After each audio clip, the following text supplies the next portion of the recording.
One of the kindest thing that someone has done for me is when I need 500,000 pesos for my settlement fee to come to Canada, and I don't have that amount in my bank. As a regular employee, I don't have that huge savings to use for my settlement fee, or we call it show money. So I tried to borrow money from my friends, but of course nobody had landed that amount because that's very huge amount of money. So, and I do understand that. So after like searching or asking which people can lend us the money, there was a family who are really like helpful and really wanted me to fly to Canada. They deposit the 500,000 pesos or 500,000 pesos in my bank account, the time equivalent to 10,000 US dollars in my account, and stayed there for I think 1 year until my visa is approved.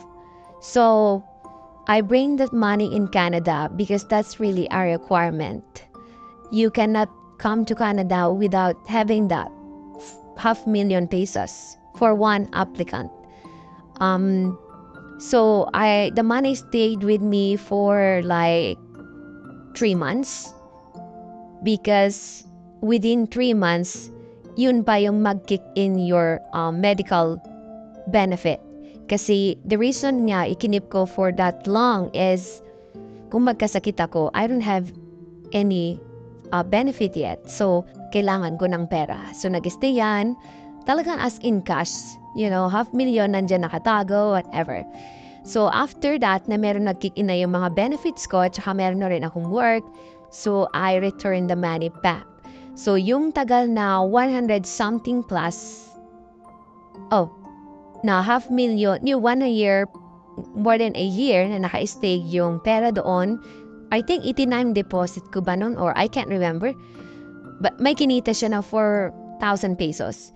So, yung 4,000 pesos, hindi ko inangkin yun. Kasi, hindi naman tubo nung pera ko yun. Tubo nung nagpahiram sa akin.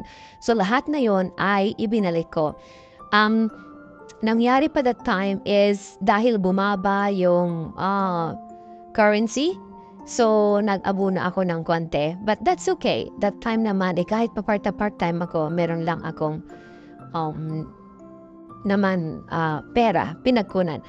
So, that's the kindest thing that someone has done for me. Until now, I really owe them a lot, because paano ako makakapunta dito kung wala akong 500,000, kasi kailangan talaga yan as a landed immigrant. So,